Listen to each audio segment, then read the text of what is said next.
दोस्तों आपका स्वागत है फिर से एक वीडियो में। इस वीडियो में हम देखने वाले हैं रस छंद अलंकार, वो भी ट्रिक से कैसे। अगर आपका भी 18 फरवरी को पेपर है तो ये वीडियो आपके लिए बहुत ही इम्पोर्टेंट होने वाली है। इस वीडियो में हम पूरे आपके 6 नंबर पक्के करने वाले हैं। अगर आप इस वीडियो को देख लेते हैं तो आपके 6 नंबर 100% तैयार हो जाएंगे। हम सबसे पहले इस वीडियो में बात करने वाले हैं रस की, फिर छंद की, फिर अलंकार की। ठीक है, रस आपके पेपर में मुख्यतः 3 रस पूछे जाएंगे, श्रृंगार रस, करुण रस, बीज रस। 2 होंगे, उनमें से आपको एक लिखना होगा। इनमें से आपको एक 100% देखने को मिल जाएगा। अगर आप यही 3 तैयार कर लेते हैं तो आपके 2 नंबर बिल्कुल पक्के हैं। सबसे पहले आता है हमारा श्रृंगार रस। ठीक है, जब विभव, अनुभव तथा संचारी भाव का संयोग होता है तो रति नामक स्थायी भाव से श्रृंगार रस की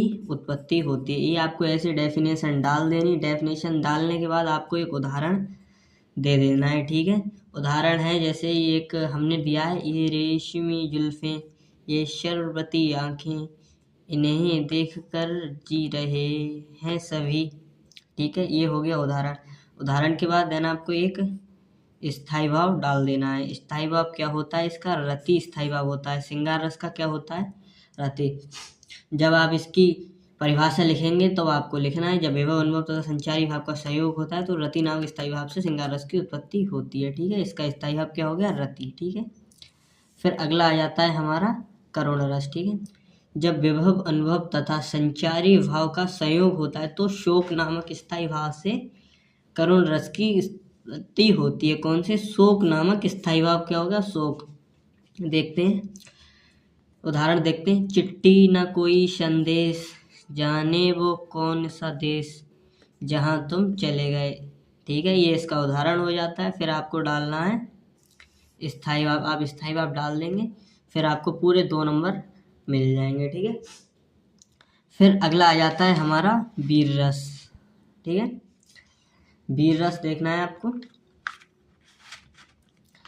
जब विभव, अनुभव तथा संचारी भाव का संयोग होता है तो उत्साह नामक स्थायी भाव से वीर रस की उत्पत्ति होती है। उदाहरण है इसका, बुंदेलो हर बोलो कोई मुँह, हमने सुनी कहानी थी, खूब लड़ी मर्दानी वह तो झांसी वाली रानी थी। ये उसका उदाहरण हो गया। फिर इसका स्थायी भाव हो जाएगा उत्साह। उत्साह इसका स्थायी भाव होता है। ठीक है, अगर आप ये तीनों रस तैयार कर लेते हैं तो आपके 2 नंबर 100% पक्के हो चुके हैं। अब हम अगला टॉपिक अपने बात करने वाले हैं छंद की। ठीक है, अगला टॉपिक आ जाता है हमारा छंद। छंद में 2 छंद आप मुख्यतः तैयार कर लेंगे तो आपको 2 छंदों में से कोई ना कोई देखने को मिल जाएगा। ठीक है, 2 छंद आप तैयार कर लेंगे, चौपाई एवं दोहा। ठीक है, चौपाई में हो जाएगा हमारा सबसे पहले डेफिनेशन, फिर उसके उदाहरण।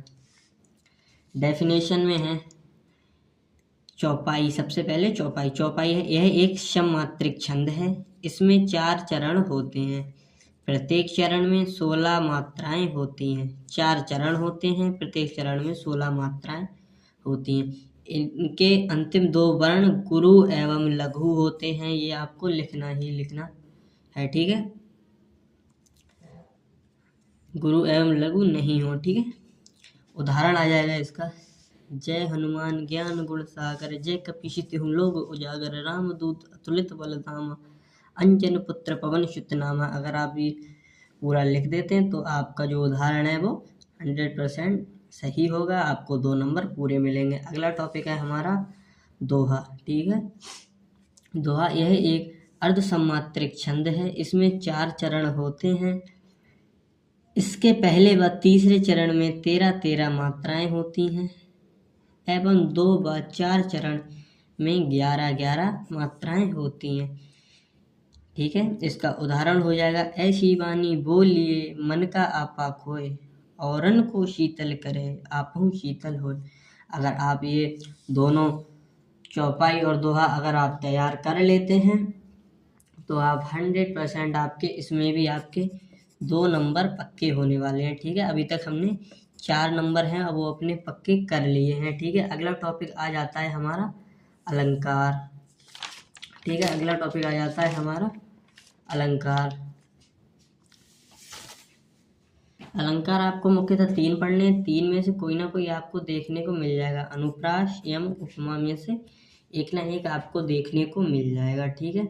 सबसे पहले हम बात करने वाले हैं अनुप्रास अलंकार की, ठीक है। जहाँ पर किसी एक ही व्यंजन की आवृत्ति बार बार हो वहाँ पर अनुप्रास अलंकार होता है। जैसे इसका एक उदाहरण लिख देना है आपको, पके पेड़ पर पके पपीता। कितना सरल आपको उदाहरण इसमें देखने को मिल रहा है, ठीक है। फिर नीचे आपको ऐसे डाल देना है पाकी आवृत्ति, फिर आपको 2 नंबर सक्सेसफुली मिल जाएंगे, ठीक है। अगला टॉपिक आ जाता है हमारा यमक अलंकार, जहाँ पर शब्दों की आवृत्ति बार बार हो लेकिन उनके अर्थ भिन्न भिन्न हो, वहाँ पर यमक अलंकार होता है, ठीक है। फिर आपको इसका एक उदाहरण डाल देना है, काली घटा का घमंड घटा, ठीक है। फिर आपको 2 नंबर मिल जाएंगे। फिर अगला अलंकार आ जाता है हमारा उपमा अलंकार, जहाँ पर किसी एक ही व्यक्ति या वस्तु की तुलना समानता के आधार पर किसी दूसरे व्यक्ति व वस्तु से की जाती है, तो वहाँ पर उपमा अलंकार होता है। इसके उदाहरण हैं हमारे श्याम को सुंदर चंद्र समान, ठीक है। एक इसका उदाहरण ये होगा, और एक होगा इसका गाना टाइप का, वो होगा फूलों सा चेहरा तेरा कलियों सी मुस्कान। अगर आप ये भी लिख के आएंगे तो आपको 100% 2 ही नंबर पूरे मिल जाएंगे, ठीक है। अगर आप इस तरीके से करते हैं तो आपको रस छंद अलंकार में आपको 6 नंबर पक्के पक्के मिलने वाले हैं, कोई भी आपका एक भी नंबर नहीं कटने वाला है, ठीक है। अगर आपको वीडियो अच्छी लगी हो तो चैनल को सब्सक्राइब करें और वीडियो को लाइक करें और एक अच्छा सा कमेंट छोड़ दें कि आप इस बार कितनी परसेंटेज लाना चाहते हैं। मिलते हैं अगली वीडियो में।